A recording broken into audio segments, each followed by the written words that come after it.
We are at the Moen manga studio. In a room filled with demon posters, a man apologizes to his colleagues, mentioning he did not heed their suggestions. Because of this, the studio went bankrupt and his colleagues listened to his apologies on a call. The man was attached to equipment that kept him alive, saying he would not last much longer. He says he was happy to create so many stories with his colleagues. The call ends and the man bids them farewell. The author places his hand over his works, recognizing that in the end his characters were the only ones by his side. The sensation of his death begins to take over the protagonist and he feels somewhat comfortable. At that moment, the protagonist feels his mind becoming clearer while being cared for by a girl. He opens his eyes with great effort. Upon facing the girl and asking who she was, the girl is surprised by the protagonist. The girl drops the bucket of water and stumbles, falling to the floor. Our protagonist gets up and asks why he was there. Then the girl runs off, calling her mother and warning that he had woken up. Unable to say anything, he just watches the girl leave the room. After much effort, he manages to sit up, placing his feet on the floor. The man wonders if he did not die and imagines he might have been transmigrated. Observing the room, the man finds some clothes hanging. With great effort, he manages to dress and recognizes that although this body is weak, at least he can recover. At that moment, someone comes knocking on the door. A woman bursts open the door, calling the protagonist's master. Our protagonist is impressed to see the girl. He calls the girl in the blue dress in front of him Feng Xingyang. The woman throws herself on the protagonist, saying she had been waiting for more than half a year for his awakening. The master wonders why one of his characters was there hugging him, but soon he notices the softness of her body and gets excited. With that, he holds her arm to push her away. Xingyang moves away with his motion and apologizes for it. She kneels and says she had forgotten her manners and explains she could not believe it when Yun told her about the master. Our protagonist notices she calls him master and is confused, but he can only stare at the girl, unable to say anything. The woman holds his arm and says the others would be happy to see him, and the master wonders who the others might be. Gradually, she begins to introduce the inn they were at and says everyone was there. In another room, someone was pouring wine into a glass. Xingyang recognizes him and calls for Ming to inform him that the master had woken up. Again, the protagonist is impressed with the person in front of him, for Ming was a demon man with pointed ears. The master recognizes that he was the vampire Ming, and the girl scolds him for not greeting his master. Ming is uncomfortable with her attitude, but he approaches and greets his master without changing his expression.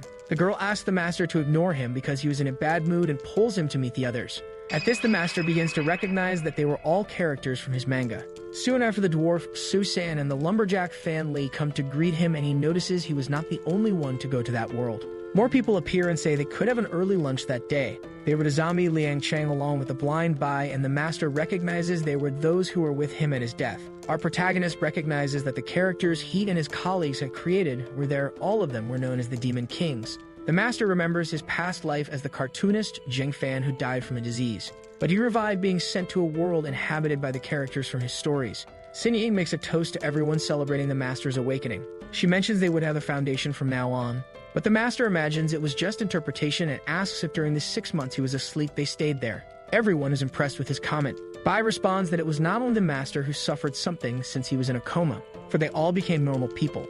Zheng wonders if it would be a problem for the Demon Kings to become normal people and live in an inn near the city, besides wondering why they insist on calling him master. But he understands he cannot lead them to glory and asks where Mo Wan was. Xingyang gets worried and asks for a moment as she rises from the table. He watches Xingyang leave and remembers that both she and Bai were creations of his friends and he just helped. However, Mo Wan was a complete creation of his and imagines he can relax a bit if he sees him. But the demon woman returns with a box and a serious expression, mentioning that Mo Wan was there in that box. Upon opening the box, she shows a stone and says that Mo Wan kept saying he did not need to eat or drink. After a while, he sealed himself in that stone. The master decides to relax after the meal and looks at Mo Wan's stone, wondering why his creation does not come out of that stone. But the stone does not react to his comments. Our protagonist recognizes that beings like them would never humble themselves before him. With it, he returns the stone to its place and believes the others were only showing a superficial face of themselves. Suddenly, he hears someone complaining because someone would not let Xingyang bandage his hand. Ming had cut his hand with shards and says he is a vampire, while Fan Li praises that they no longer have their powers. But the vampire claims his recovery was still faster than humans. Fan Li just accepts and says he will take the alcohol to the people, leaving Ming to take care of the broken container alone. Someone approaches him and asks if he was busy. Ming turns and sees the master staring at him at the door, asking if he would like to talk. Zheng asks if he would not sit at the table, and Ming says it is disgusting. The master starts a series of questions about the place, while Ming says he does not know how to answer and mentions that Bai might be able to. He says the residents were strange for not having tried to inform themselves and mentions that this is the basics of games. But the vampire responds that they didn't need to be informed since he was in a coma, while Zheng imagines that he is shifting the blame onto the master. At this, Ming says that he didn't need to worry about the residents, which surprises the master. The vampire explains that they thought a lot about the master, but they decided on their own not to abandon him during the coma, and even less now that he has awakened. Zheng is impressed by his comment and believes it would be touching if it were said by Sinying instead of Ming. He adds that everyone else abandoned them except the master, and that's why they would do the same for him. As he leaves, he mentions that they were waiting for his return, and that Bai should have some notion of the surroundings. With that, Ming goes on his way, leaving the master seated at the table alone. Zheng imagines it as if they knew they were characters in a work and thus recognized him as their master, but he believes he should at least thank them. At that moment, Ming notices something strange and realizes that his hand has healed. In a room, Su-san tells a story of Brother Hu fusing his fighting spirit into a horse and killing 3,000 people on the battlefield. All the spectators are impressed by his story. The master remembers that Su-san used to interrupt people and wonders how his readers would react to that. Looking to the side, he recalls that Sinying always opened a brothel in his stories, regardless of the time or even the world. He remembers seeing this in several stories and imagines if the literary level was declining a lot. Then he wonders if that was a normal world.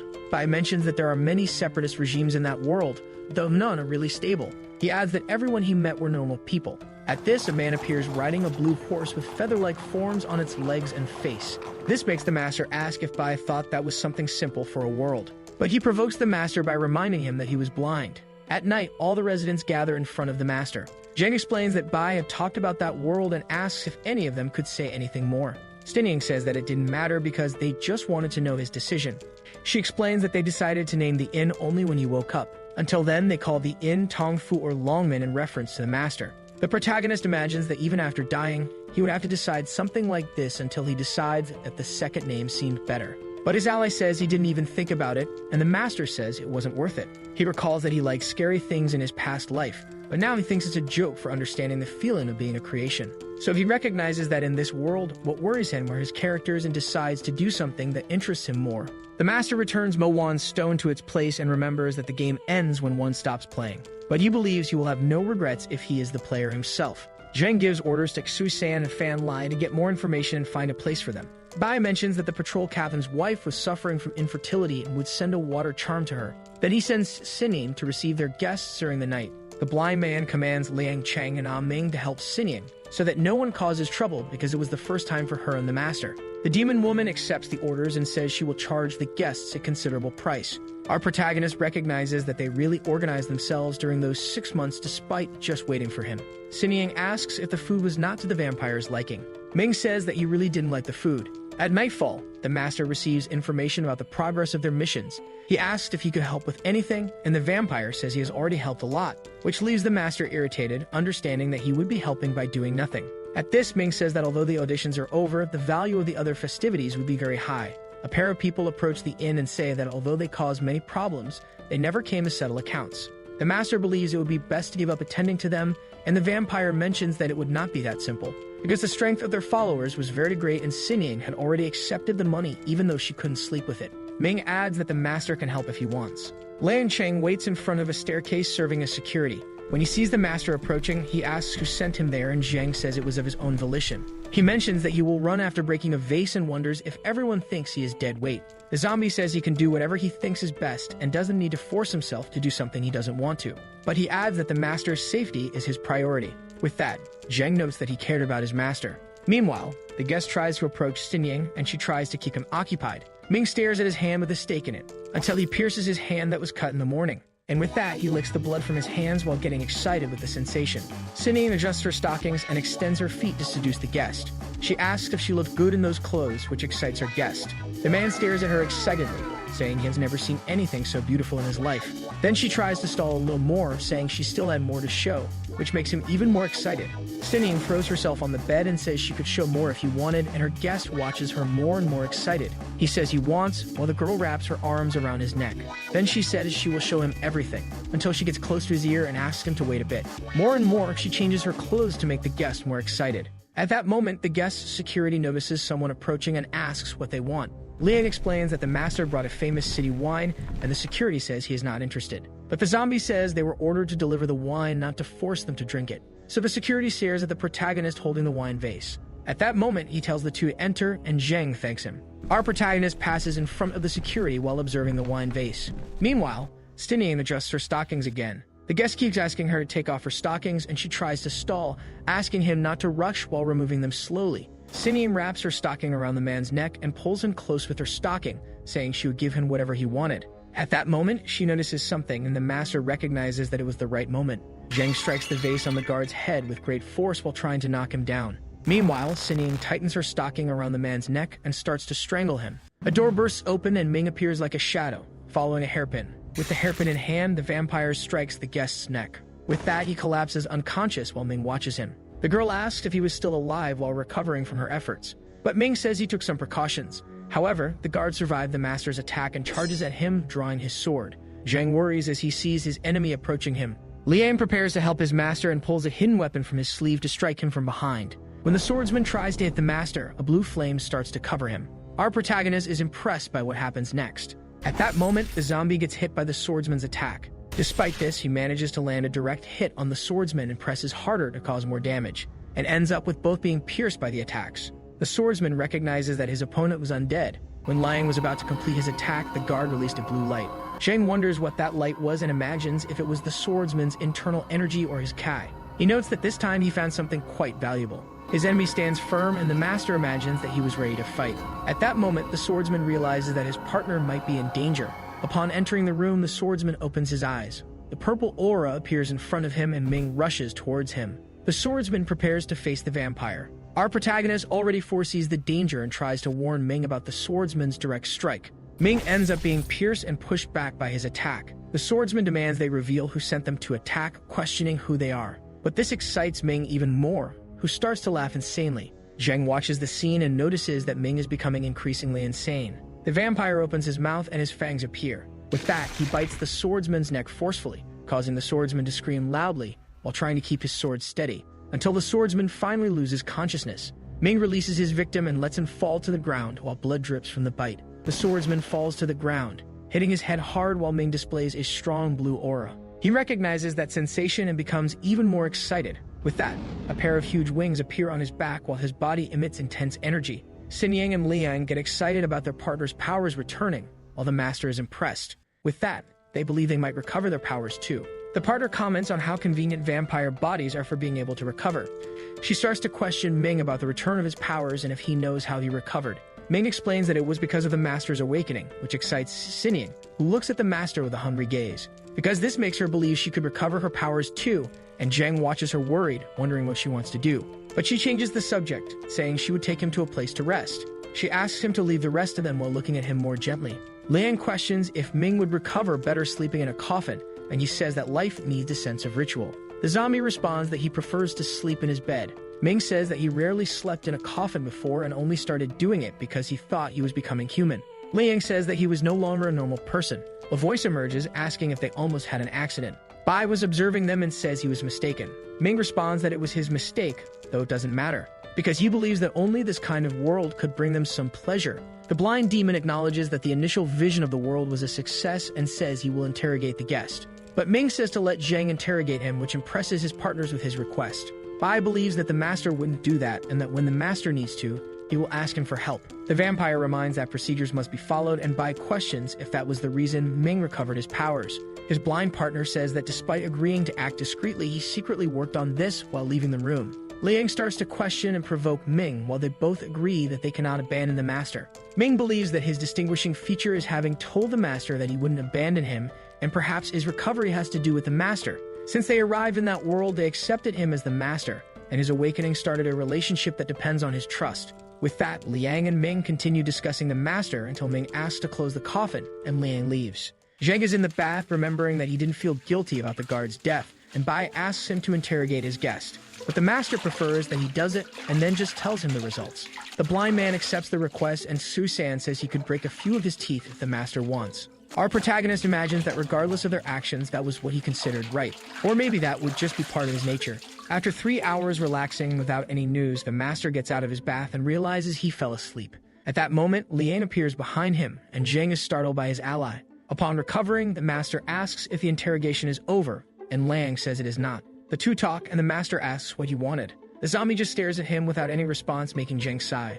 Our protagonist asks him to tell him anything that worries him, because even if he can't do anything, he could at least be a listener if needed, and Liang puts his hand on the master's shoulder. The zombie asks the master not to take the lead next time. Despite not understanding why he was talking about it, the master decides to accept his request and says he trusts all of them. Zheng says he will check the interrogation and that he could do what he wants. Then he leaves the room, leaving Liang there. After standing still for a while, Liang starts to feel his legs giving way, until he falls to the ground, sitting and feeling embarrassed for what he did. At that moment, energy starts to emerge from his wound. During an outdoor lunch, Bai comments to the master that this world is different, and that makes it more interesting. He asks the master not to worry because he intends to explain it simply. His inn was in a city called 𝘾𝙪𝙡𝙪𝙧𝙚 within a province known as the Yan Kingdom in Baifeng County. Besides this county, there are 6 others, and the capital was in Taixing County, while Baifeng is on the northern front line. 100 years ago, in this region, there was a war between the Yan and the desert bandits involving over 10,000 people. On one hand, the war happened because of the bandits' division, and on the other hand, it was the southern Yan's fault. Additionally, 3 nearby kingdoms were observing, which made the Yan focus on their central lands. Thus, the world was dominated by 4 kingdoms with a few exceptions of some small countries. The master listens to the story and notes that this is important information, and the blind man says there is one more interesting thing. Bai says that this world has 9 levels of power, with one being the highest, and explains that the guard from that night doesn't even make it onto this list. Our protagonist imagines that this seemed poorly written, but recognizes that he got excited after witnessing that. They discuss recovering their position, and Zheng understands that for this, they need to take someone out of power. Zheng gets excited and asks his blind ally to explain his plan in detail. The first phase of the plan would be to deliver their forces to the center of 𝘾𝙪𝙡𝙪 City. After explaining the second part, Bai asks the master to review his plan. Our protagonist praises Bai and his plan, which makes him acknowledge the intelligence of his master. This makes Zheng feel discouraged with so much praise. He asks to be called if he can help with anything, and Bai explains that the subordinates only need his trust. This makes the master even more disheartened. With that, the two begin to discuss how much he trusts his allies, until Bai uses his powers to pick up the leaf from the master's cup. He thanks the master's trust while eating the leaf. This moment makes the master believe he should keep a certain distance from him, because he observes Bai and notices an intense aura around him. In the afternoon of that day, the master is walking through the inn until he hears noises coming from one of the rooms. The master becomes worried and goes to check what was happening and finds Susan adjusting a model of the region. Zheng asks if that was a topographic map and catches the dwarf's attention. Susan acknowledges the master's intelligence and explains that Bai had asked for help, and he had the idea of using the map for future strategies. Our protagonist approaches and hands the hammer to him to continue his work. With that, the master touches his shoulder and asks him to continue his work while he goes to check other places. When the master leaves the room, the dwarf hits his head on the map and ends up having a coughing fit. Because of this, Susan slips and loses his balance. But as he is about to hit his back on the floor, he manages to avoid it by lifting himself with his finger, completely excited. The master recognizes that his allies have become strange after the previous night and imagines he needs to know how to deal with them. With that, he approaches a room until he hears a loud hysterical laugh from Susan that worries him. Because of this, the master trips over the entrance and loses his balance, falling face first into Sining's breasts, making her ask if the master is okay. The protagonist gets up abruptly, completely blushing, staring at her breasts, and she says she was there to deliver his clothes. She completes by saying that she spent 6 months making various clothes for him, and Sining notes that they still fit him. The master says he lost his parents as a child, so he hadn't had anyone make clothes for him for years. Sining takes the master's hand and places it on her chest, saying that she can act as his mother if that pleases him. She says he can do whatever he wants with this mother because she's great at acting. With that, he recognizes that compared to all of his allies, he is by far the purest. At that moment, Bai enters the room, interrupting their conversation, which irritates Sining, who yells at him for not knocking before entering. She thinks about the great atmosphere they had, and that it was ruined by the blind man. Trying to provoke her, Bai knocks on the open door while saying something was happening at the inn's entrance. An army commander says he is going to war, and the empire demands that the Zheng family help transport supplies. The commander already shows little patience, telling them not to even think of excuses because his sword doesn't recognize people. Sining explains that Lai had fooled with the merchants, and that Ming was sick and asked what could happen if he infected the tents with tuberculosis. With that, the commander stands up and says to ignore them while Liang and Susan are to be recruited. He demands that the two report to the tents outside the city the next day while he leaves being greeted by Sining. Our protagonist recognizes that this indeed would be a problem, and Bai appears, saying they have 2 choices. One of them would be to gather their things and leave 𝘾𝙪𝙡𝙪 during the night, and the master asks what the other would be. The master's allies look at him seriously, considering these options. Zheng recognizes that the inn had been part of their work for almost a year, and the city is important for their plans. But he knows it wouldn't be wise to raise a flag and rebel against the empire, which makes Bai acknowledge his thinking. With that, Bai asks for Susan's help because he could be a good support. Sining asks why she can't go too to help them, and Bai questions if she would prostitute herself to the soldiers. which irritates her, while the blind man explains that they are the master's subordinates and must remove his obstacles. Shusan says that the master can count on them despite understanding that Zhang doesn't want them to see him as incapable, because he would place himself in a higher position and understand more than they do. At dawn the next day in the arming tents, our protagonist says he was just asked to march with the army and thinks about having been reincarnated and going to war. Liang says there is a problem, and the master asks what he noticed. The zombie mentions that there were no soldiers protecting them and recalls that the orders were for them to transport supplies. He says everything about the soldiers' actions was unknown even though they were about to go to the battlefield. Zhang becomes worried, and with that, the dwarf appears in his tent, saying he discovered a problem. Seeing the emergency rations wagon, he discovered it was full of stones. Several days pass since they arrive at the camps, and the demons anticipate that something will happen that night. Ling asks about the tent's location, and the master imagines they should keep an eye on the water supply. Besides that, he believes that if they camp in a canyon, they could protect themselves better by reducing the protection areas. The zombie praises the master, and this makes him think that he is not a good example because he only knows how to praise any decision he makes. But he knows there must be more things he would have to say. Liang says they have a little over 200 cavalry members, most of whom are forced recruits. He explains that if the enemies made a stealth attack, the soldiers would have no confidence and the camp would be destroyed. The explanation continues, warning that the cavalry seem more focused on the tents, and the master understands that they were bait. Our protagonist realized he couldn't warn his superiors and decides to just focus on protecting himself. He says he wouldn't mind getting some benefits if the conditions permit. That night, a soldier was tired of the watch duty, until a barbarian appears behind him and cuts the man to get rid of him. Then another barbarian appears and they enter the tents while ketchup stains mark the tents. They continue following their plan and move to the next tents until they reach the master's tent.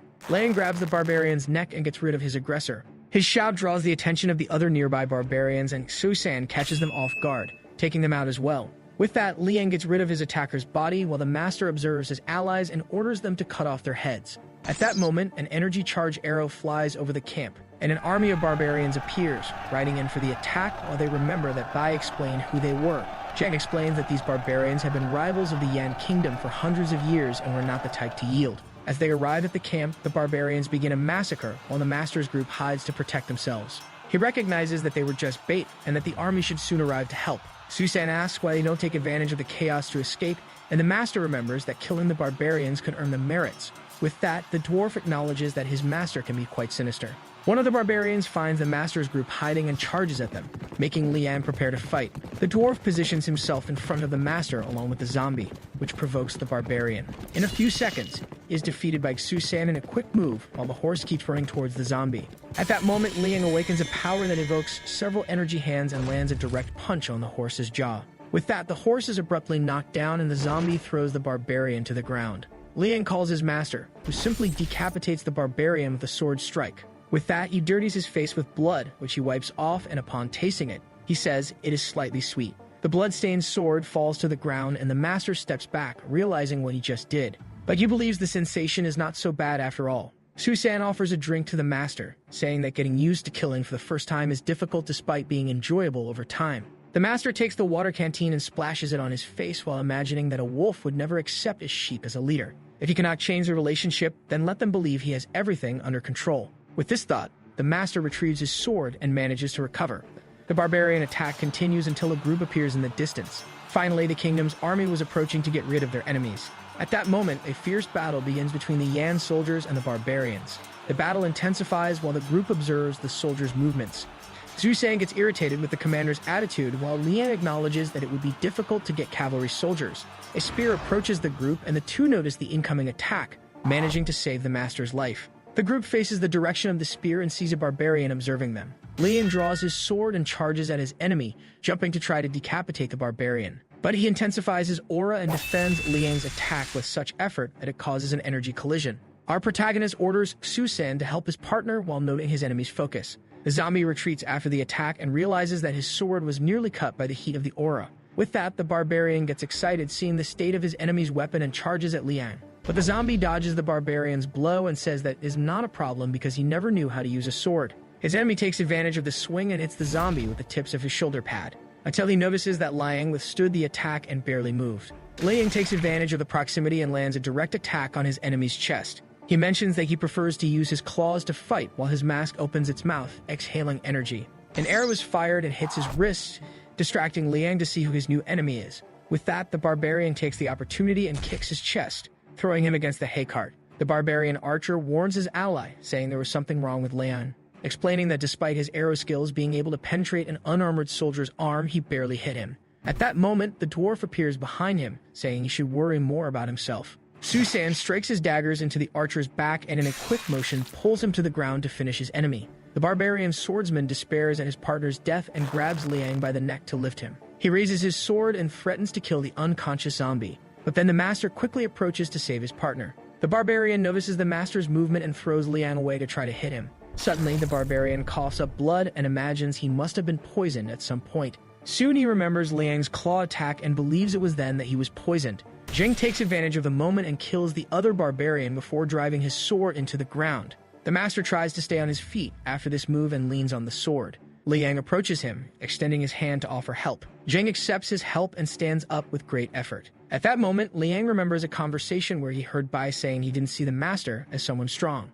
but he reminds the zombie that Zheng was the one who created them. In a comparison of the real world to a cage, the blind man says the master was trapped and shackled in this cage. Bai explains that they just need to give the master possibilities to evolve and lead them. He believes Zheng has the potential to be someone they will follow. Liang removes the arrow from his arm and warns that the Yan army was taking control of the situation, and Zheng asks to see the results. 𝘾𝙪𝙧𝙪𝙧 appears, dragging an old man who was the head of the barbarians' expansive division, saying he caught a big fish. The dwarf asks if the old man would be worth more to them alive, but the master says he might have seen what happened and orders him to be killed. While the dwarf prepares his dagger at his neck, the old man calls the master a demon. 𝘾𝙪𝙧𝙪 starts laughing and agrees with the old man's statement just before slitting his throat. After the battle, the place was full of bodies on both sides while the surviving cavalry members searched the area, until they find someone in their path and the commander points his sword at this person. It turns out he had found the master's group who were holding the head of the barbarian chief. The commander stares at the head in Zheng's hands and recognizes who that man was.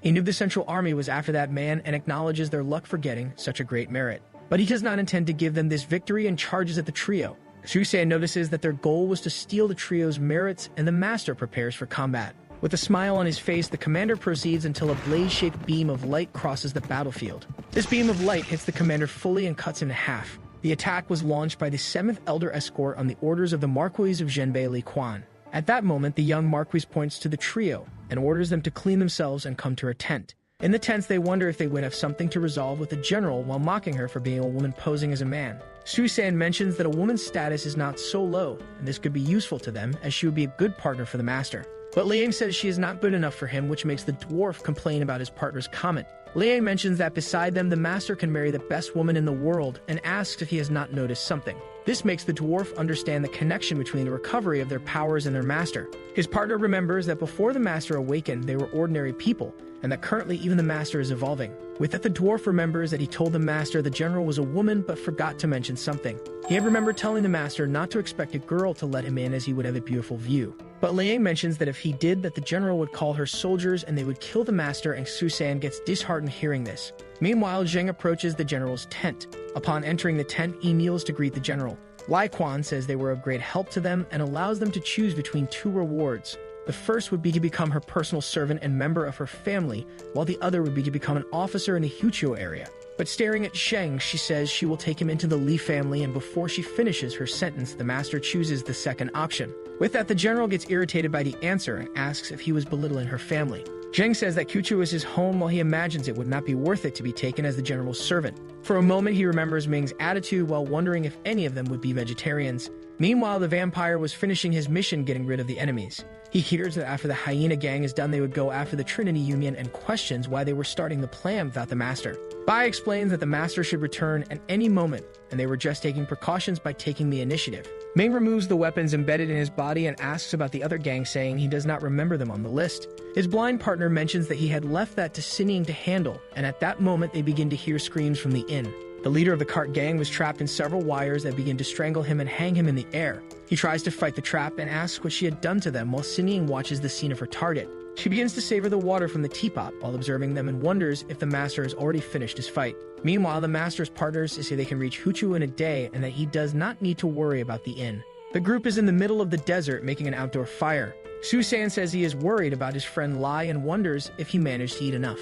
Ignoring the story's direction, Zheng asks them to rest after eating, until they hear the sound of footsteps and the two demons notice someone approaching. The group stands up ready for combat while a woman appears asking for shelter and to share the place with them. This woman was a barbarian followed by 2 men and 2 children. The barbarians make a fire keeping separate from them until their leader stands up with a water canteen in her hands. Zheng tries to refuse the drink, saying that the wind was cold and his throat was sore. He does not trust the barbarians after what happened and imagines she should drink first to prove it was not poison. The woman sits down again and introduces herself as the chief of the barbarians' royal hall Avi while drinking from the canteen. Then she says the children were grandchildren of the 𝘾𝙪𝙧𝙪𝙧 tribe leader, and she traveled all this way from the royal hall to rescue them. Zheng prepares his sword and notes that she is an enemy, as the 𝘾𝙪𝙧𝙪 tribe barbarians were lured into the trap by the Li family. Adi stands up and hands the canteen to her partner and asks if they were members of the Li family because of the horses. At that, she acknowledges the Marquis's power, believing they were trying to intercept them. But Zheng mentions that there was a misunderstanding in this whole story until the canteen starts to emanate energy when thrown.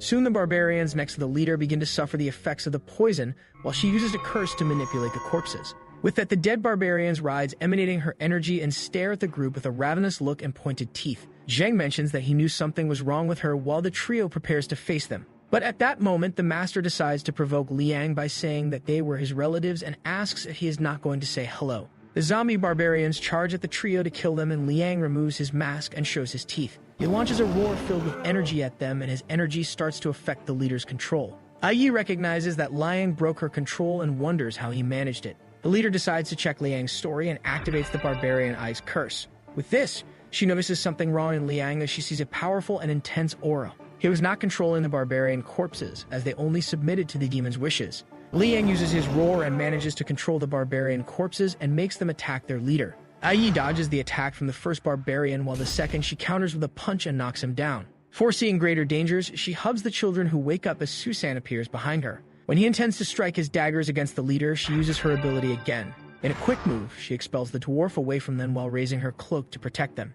Zusan tries to see his target covered by the cloak, looking for a gap without any success. Noticing something wrong with that cloak, the dwarf is forced to land and complains, telling her not to run away. But the barbarian leader shows that she did not run away, which surprises the dwarf, who asks if she was not educated. Then she charges at Zheng to get rid of the master while holding the children. Our protagonist did not imagine she would charge at him, which makes it easier for him to get rid of her. Zheng tries to land a direct attack against her until the leader throws one of the children in front of the master to distract him. The master faces that move and the child's crying face, and he turns his blade to return the child. However, this allows the leader to grab the blade and use it to point at Zheng's neck and starts pressing, trying to cut him. The master recognizes that she has a lot of strength and feels her pressure until the zombies controlled by Liang charge at the woman. As they try to hit her, the leader releases the sword and dodges the attacks, which impresses the master. He looks up and sees the barbarian leader above them, preparing to attack. But Susan tries again to hit her from behind, and this time his attack works, hitting her back with one of the daggers. She tries to get away and kicks the dwarf while fleeing from him. Susan chases her, saying she would not be able to escape. But Liang tells him not to chase her, which impresses him. The zombie reveals that controlling her corpses left him at his limit, and he had no more strength to fight while the corpses dissolve. He adds, asking if he chases her, who will protect the master. Zusan returns to the master's side and starts praising him for being able to predict the barbarian's actions. At that moment, the master questions if the dagger was poisoned, and the dwarf just smiles, calling the master mean. In the middle of the desert, far from the trio, the barbarian still had the dagger in her back and starts feeling unwell from the exhaustion and poison. She says that even though she was poisoned, she still needs to complete the royal family's mission. Someone appears to find the barbarian Aban and asks what she was doing there. A group of men followed by Fan Li asks where the young master was. Aban shouts at the men, ordering them to bring the troops immediately, as the Marquis's men were nearby. The men run off while Fan Li continues to stare at her. He looks at the dagger in her back and recognizes the weapon. The barbarian gets irritated and asks what he is looking at. Then he pulls out his axe and says he is looking at her. Later, at the master's camp, Fan Li joined the group and mentions recognizing Susan's dagger. He explains that the dwarf had been sharpening that dagger for half a year, and the master asks if Fan Li killed the barbarian, while he confirms. Our protagonist starts thinking about the luck he had at the caravan he was following had a spy, and that he would meet the barbarian on the way. Zheng acknowledges that he could not kill the children and would only ask for forgiveness if any generation of demons came for revenge. The giant handsome leaves to Susan and says that they make him very energetic, since he himself had been eating them for days. Susan realizes that simple people have a simple lifestyle. At the inn, an envoy from Baifeng County named Xu Wenju was waiting to be received. He asks if they believe that the Marquis and the young lady could have survived. One of the staff mentions that they had sent Zheng, who was recommended by the young lady. But the envoy says that Zheng was a commoner and asks if he would dare join the rebellion when the Marquis was in danger. Su Wenshu mentions that if he has the ability to mobilize the troops, then he will recognize his abilities. Upon returning to the inn, the master is startled, because the place was completely empty and he wonders where everyone was. An old man comes running out of the inn and asks if the owner has returned. Zheng asks what happened, and the old man asks him to calm down, explaining that Xinying and Bai bought another house. Their explanation was that after getting more money, they wanted Mu to have a bigger garden. They mentioned that an official's salary doubles according to his rank, and they should start by showing sincerity. In their new residence, the group comments about getting rid of the hyena gang that was involved in human trafficking. Ming asks why they ended up with the money that the Three Gods Association gave them. Bai says that since the master does not care about religion, they do not need to either, and Xinying remembers that his story was cancelled. Xinying says that with business going well, it will not worry about money, and asks if it would not be easy to make money with soap. Then Bai stares at Xinying while she drinks sake until someone shouts, announcing that the master has arrived, which excites her. Our protagonist goes to relax in the bath while being attended to by 3 beautiful girls. Meanwhile, the demons gather at the table to eat. Xinying mentions that she prepared his bath, and the others start discussing the provocations he made with the girls. The blind demon mentions that the master can always try the fruits of his team and that they can give him a chance to choose. But Ming immediately tells him not to extend these ideas too much because if the master gets sad, he will make Bai regret it. At this moment, Zheng arrives and says that since they have already eaten, they could go back to work. Su San starts telling about his adventures and talks about the master foiling the barbarians' plan, which impresses Xinying. While the dwarf continues his story, the master is reading a book and gets disheartened seeing how much they were flattering him. Bai says that his subordinates wanted to form a bandit group and did not expect the master to gain recognition. Zheng remembers that the blind demon had the power of spiritual detection, which allowed him to perceive that he was almost asleep. He mentions that he will leave the development of the establishment with Bai and the focus will still be the city of Huchuo. Liang says they cannot waste the 300 horses delivered to the city. Bai mentions that this is the most important thing to think about because even though the army is in the name of the Yan Empire, they are loyal to the master. He mentions that Sanner and Ali should be annexed and leaves this mission to Xu San and Fan Li. Xinying receives the mission to train the new girls and select the best for special training. Liang receives the mission to train with the master while they wait to go to Yemen and says that he should let the master give him tips. Bai says that he has already given the orders and asks the master to correct what he deems necessary, and he just says that Bai has already said everything he wanted. Then Ming asks what he should do now. The blind demon says that the vampire's mission is the most important and provokes him by saying he had not seen him, so he forgot. He explains that to feed the 300 horses it will require money, and Ming asks what he should do. Bai says that he should get some soap, and Ming is speechless hearing that while staring at the blind demon. After 3 days of training, the master acknowledges that his physical strength was increasing. He asks his zombie partner if he wants to take a bath together, and Liang mentions that he does not like hot water. With that, the master says he will talk to Xinying then. Ming and Xinying, who were approaching, talk about the idea of making money by making soap and perfumes. She mentions that with this, they could either make a lot of money quickly or never make any, until she turns to the training partners and notices that the master was no longer there. Xinying runs off complaining to Ming, saying that she forgot to give the master a massage because of him. As she runs off calling for the master, Ming just watches her incredulously. The 2 demons stare at each other and Ming asks if his zombie partner's aura has increased, but he responds that it has not, saying that perhaps the problem is themselves. Ming imagines that relying on their own hard work would not be enough, and believes that they need to seek other means to recover their powers while staring at soap they made. After staring at it for a while, Ming mentions that he had made that soap and Liang could use it. When Liang bends down to pick up the soap, Bai finds them and imagines that they have become very close. The 2 turn to him and ask what he wants, and Bai mentions that they will have a meeting at the pavilion at night. With the notice given, the blind demon continues on his way, saying that they can continue what they were doing, still mentioning that fortunately he is blind so he saw nothing. Meanwhile, Xinying is massaging the master while complaining about the treatment Liang gave the master during training. She asks if there would be a better way to train, and Zheng mentions that he has no problem training the muscles. His partner questions if it would be a good idea to ask Ming to bite him and turn him into a vampire, which makes him curious about the idea.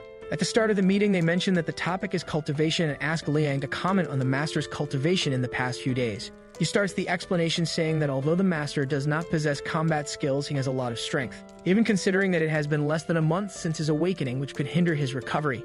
The blind demon says that he believes there is a relationship between his powers and the master, except that there is a problem with that. His recovered powers cannot be developed in any way, and Xinying asks what he has discovered. His theory said that their powers work like an online game where they are tied to the master's strength without ever being able to surpass his level.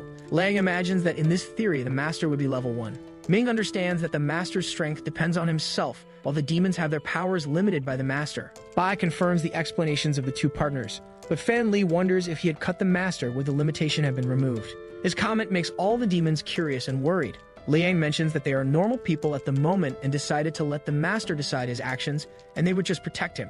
But now that they are recovering their powers, they are getting insatiable. With that, he fills everyone's cups with wine and says that he knows it is not the best to say anything and asks them to drink together, and promise to completely forget what they just said and any ideas that came to their minds. Everyone agrees and drinks the wine together to seal the promise. Bai reminds them that if the master dies, all the demons will cease to exist, and with that, the only way to increase their powers is to help him. But he acknowledges that their system is not good for the master to evolve, which creates the need for a teacher for him. Xinniang asks if the blind demon was calling only them to prevent the master from knowing about the teacher's idea. Ming asks why he did not say any of this before, and Susan complains that he embarrassed everyone. The blind demon says he did not expect Fan Li to say something like that, and the giant wonders if it was his fault. The next day, Xinniang and Fan Li are observing the scenery in the middle of the mountains. The master's partner says that she asked her maid to tell the master to wait for their return, and asks if Bai is sure that the teacher they are expecting would have passed by there. Bai mentions that they talked about it the night before and already found their target, while Xusen understands that he had planned all this. The blind demon reminds them that he had spoken about the captain's wife who asked for water to help her fertility. Xusen repeats some words pretending to understand exactly what he said. He explains that her maid talked about a captured bandit who was a martial artist about to be taken to the neighboring city. Because he is a martial artist, they believe he would be a good teacher for the master, although he is debilitated. But Bai just gives a long speech praising luck and destiny being on their side for getting a teacher for the master. While Fan Li gazes at the horizon looking for signs of their target, Susan complains to Bai about the speech. At this moment, a horse appears beside them and the master meets his allies. Zhang admits he heard Bai's shout and asks if they need to be so anxious. The master imagines that people look to talk to acquaintances to find teachers, while they just rob armed people. Susan thinks of saying something until he is interrupted by the blind demon. Bai explains that his base is spread out and this would make many more people appear. While he tries to explain that they will depend on their strength, Zheng just says they decide what to do. The blind demon worries that the master will learn about the limitation he causes in his allies and end up having the same thought as Fan Li. With that, Bai organizes the plan, saying that everyone will get involved in the current plan. At this, his allies realize he treated the master as just another member of the group. Susan warns that he found a group of people eyeing their target, and that this could cause more problems. Bai mentions that they need the master's decision to act, and he replies that it seems difficult to hire a teacher these days. The army of soldiers takes their prisoner in a cage through the mountains. At this, he mentions that the mantis hunts while a sparrow is behind him and questions if it is better to be the sparrow. During the night, the soldiers' caravan suffers an enemy attack. Captain Wang Lai says they are soldiers of the Fang Liu, and he knows their closeness with the barbarians, and the bandit tells him to release his soldiers. Wang Li ignores the bandit's advice, who reminds him that his daughter-in-law is pregnant and he should not die for nothing. As the battle intensifies, the bandit tries to save the captain's life. Ding Ru was imprisoned and wonders why the captain is worried as he could survive. He feels something strange and a loud noise starts to sound, affecting all the enemies. Bai appears on the battlefield using an instrument while wondering where he could find a friend in this world. The bandits charge at him to kill him, and Xinniang starts laughing at their naivety. She uses her threads to strangle and decapitate the bandits. At the same time, her allies get rid of the other enemies while Fan Li takes the prisoner. But meanwhile, the captain is facing the bandit leader and has been severely wounded. The captain's wound causes him to fall to the ground unconscious. After getting rid of the captain, the bandit charges at Bai, who prepares to face him and play his instrument. With that, the bandit simply explodes in front of him. Ding Ru recognizes that the bandit was at the mid-9th rank for having defeated the captain and wonders how Bai killed him so easily. Fan Li receives Bai's order to leave and he runs off the field carrying the prisoner. The captain uses his last strength to approach Bai and asks him to pass a message to his wife. Bai says he will take care of his wife and that he should not worry. Far from the battlefield, the master tries to see if his allies are returning from their mission. After a while waiting, he is impressed by a shadow emerging from the battle smoke. Fan Li appears running insanely while carrying the prisoner. Our protagonist turns and orders the giant to place the prisoner on the horse to escape. But the giant just runs past the master and keeps running, making Zhang try to ask Fan Li to wait for him. Upon returning to their base, Bai and Xinniang inform that although it took some time to get rid of the enemies, Fan Li was already carrying the prisoner. Our protagonist remembers to keep asking the giant to release the teacher, while Bai praises him for getting a teacher. However, while he is relieved to have gotten a teacher, Xu-san says he has bad news. As the giant was very excited when he returned to the city, this ended up making the prisoner faint. Zheng cannot believe what he just saw and thinks is just a joke. The next day, the blind demon examines the teacher, while the master asks how his pulse is. Bai informs the master that he was actually a psychiatrist. Zheng mentions that maybe that guy will not work because he is not breathing and has no pulse, which makes Bai consider burying him. but he says it would be a waste just to bury him and asks if it would not be good to make fertilizer from him like the previous enemies. The master agrees with the idea and says he does not feel very comfortable with Bai, probably because he is not as strange as he is. At that moment, the prisoner manages to wake up, which makes Bai say he was helped by the heavens. Bai mentions that he needed to negotiate things with the teacher, and the master asks to leave that to his subordinates. With that, the blind demon tries to talk about the teacher's martial skills. He mentions that if the teacher could teach martial arts to the master, it could ensure his safety. The prisoner asks when he agreed to be the master's teacher. 𝘾𝙪𝙡𝙯 gets irritated and says she has seen many heroes turning into mere cowards after being tortured. Bai reminds her that this prisoner is the master's teacher, and Zheng himself trusted them to convince him to accept the request. He mentions that 2 days ago, Captain Wang Li's wife gave him money for a divination. With that, he says they could go kill his whole family, which leaves Ding-Ru worried. But Bai simply says it was just personal business and asks what he has to say. The professor accepts the request while remembering that the captain's daughter-in-law was pregnant and he died trying to save him. Bai tells the master's partner that killing a family would be too severe a punishment and that the master would not agree with it. He adds that Ding-Ru would stay there. If he successfully completes his task, they would compensate him, giving him the possibility to recover his cultivation from before he was injured, and the professor believes it to be a lie. The blind demon says they tend to be very generous with their allies. Bai promises that the day the master starts cultivation, he will recover and could take revenge on the Feng-Li family. He also mentions that he can establish a good relationship with the master, and with that, the demons could help him in his revenge. As they move away from the professor, Bai tells 𝘾𝙪𝙡𝙯 that they should try to convince people with kindness and not with torture. She replies that he has said that before. Still, she reprimands Bai, asking how he dares to threaten Wang Li's family just to convince him. But Bai asks if it wasn't appropriate to threaten Wang Li's family after he died protecting Ding-Ru. 𝘾𝙪𝙡𝙯 gives a sadistic smile while acknowledging that it was indeed appropriate. She asks if this threat included the child that his daughter-in-law was expecting. The blind demon replies that the child is not his, and 𝘾𝙪𝙯 teases him, asking if he was infertile. Then he explains that the most he did was make her drink a water charm to regulate her emotions, and with that, she managed to get pregnant. 𝘾𝙪𝙯 feels relieved, saying she imagined he would still leave a child, and he replies that he is pure and kind while she is dirty and evil. Bai asks her to call Ming over there, because he needed to ask him to map the professor's energy circulation, and 𝘾𝙪𝙯 warns that if the needle got stuck in his body, it would hurt. He asks if she could hold back, and she replies no while showing excitement. In the examination room, it is mentioned that each family has its own martial arts method, and they needed to have chai in an empty kongu.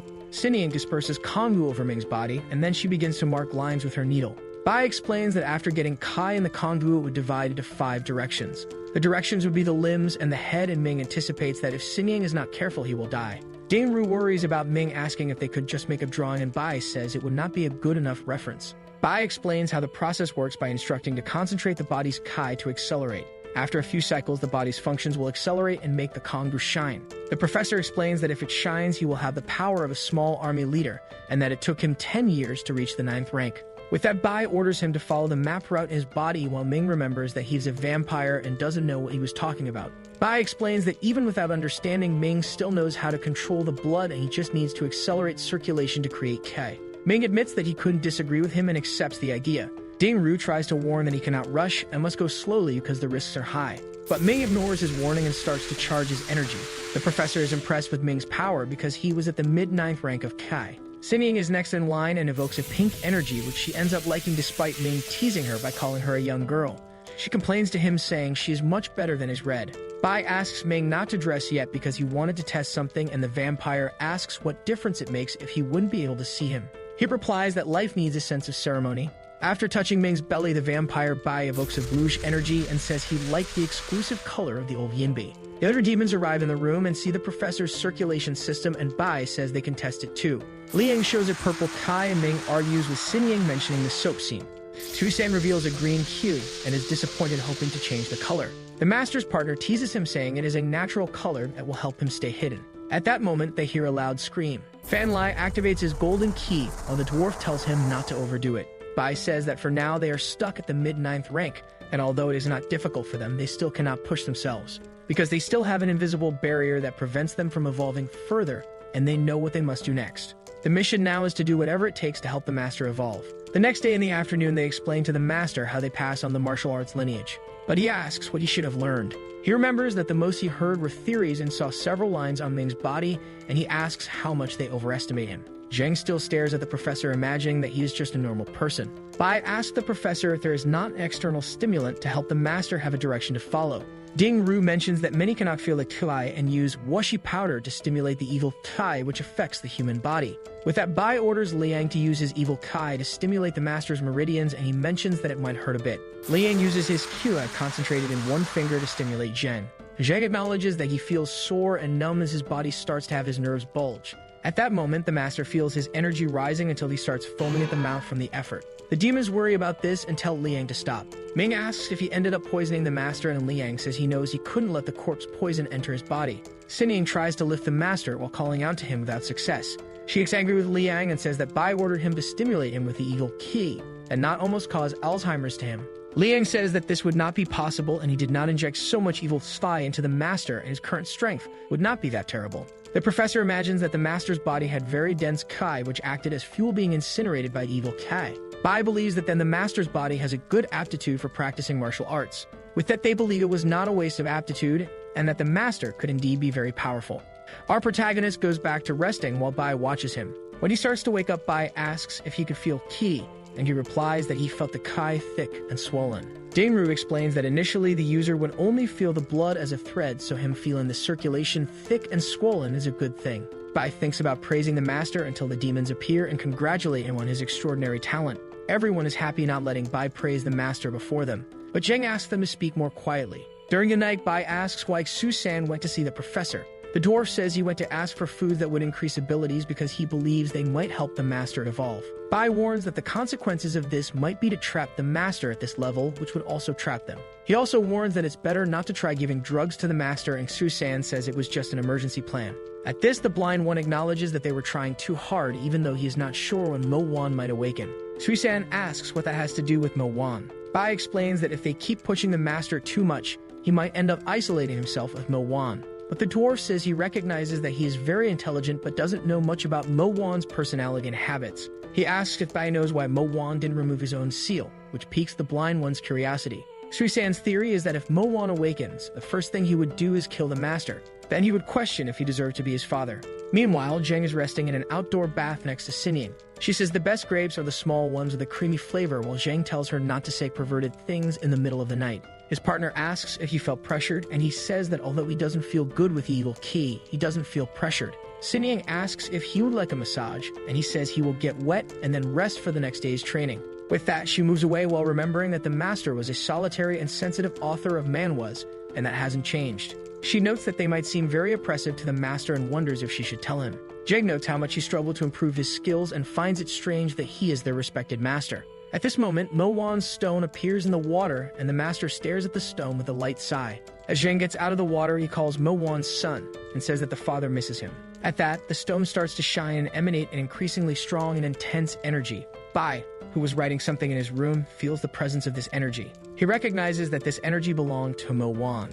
At the same time, he notices the strong, murderous intent it emanates and wonders if it is against him or the master. The next day, Zheng goes to the city and asks how many people returned from their mission, and Sinying mentions that 300 people returned. She explains that with so many losses, Huchu plans to do something, and the master says they aim to maintain taxes with refugees. Liang says that the magistrate ordered him to appear in court before noon, and the master asks if something is wrong. When he gets there, he receives the merits, and Bai praises him for getting the official position, and they imagine what they could do with it. Bai asks if he was called because of the orphan issue, and the master explains that since there are many, they want to assign them to officials. While making a cigarette, Bai asks him to reconsider the idea of adopting orphans. Although Liang remembers that this wouldn't be his choice and they would be distributed according to influence, Bai says there would be few. The zombie asks how many he would like, and Bai mentions that he would like to adopt all of them, because his plan is to create an orphanage with them, and Liang thinks he's gone mad. But he explains that he wants to cultivate the new generation too. Even if they might get weak orphans, it could be useful to win people's hearts. Zheng gets excited and says it's easy to understand when he explains it that way. But he says there's still a lot of work to be done. The professor tells Zheng to finish the training that day to not overdo it, while he asks when he will be able to maintain the shine. 𝘾𝙪𝙡𝙪𝙧𝙚 warns that there's no need to rush because he should reach half of the 9th grade in 3 days and maybe reach the grade in 2 months. Zheng asks his professor to rest early because he plans to return to training the next day. While dressing, the master leaves as the professor acknowledges that his talent, even below the demons, is excellent. He imagines that even though he was called to teach them, they seem to be nurturing him and wonders which sect they came from. In Master Bai's room, he explains the demons' missions with the products and hiring more people and mentions the results. The master asks if only 3 of them were strong enough, and Bai says he asked them not to act without total certainty. Bai explains that by their speed, they should return with information in about a month. Zheng says he doesn't understand, and Bai explains that the master can relax because he believes that in this month, the master will reach the 9th grade. To provoke him, the blind demon says that starting the next day, Sinying will sleep in the master's bed and stay with him all the time. Although the master doesn't think it's a good idea, Bai explains that her mission is to protect him, and if he reaches the 9th grade, it will reduce her burden. After a quick discussion where Bai asks the master to keep Mo Wan by his side, he says he needs to get ready to travel. As he leaves the master's room, the blind demon hears an angry voice at him. Sinying complains about the excess work having to read letters and asks what she did to deserve this. Bai teases her by saying she can start writing since the others wouldn't be there. But the girl doesn't calm down, complaining about everyone leaving and her staying behind, asking what she is to them. The blind demon teases her again, calling her a battery capable of replacing 6 batteries, which irritates her even more. During the night, the master asks Sinying to finish the massage early because he needs to rest. But she takes advantage of being alone in the inn and says she needs to stay by his side and will sleep in the same bed as him. She also says that if at least Bai were there, she could worry less. Our protagonist asks if that isn't depressing for her. With that, she starts crying, asking if he wants to avoid sleeping next to her so much and if he hates her that much.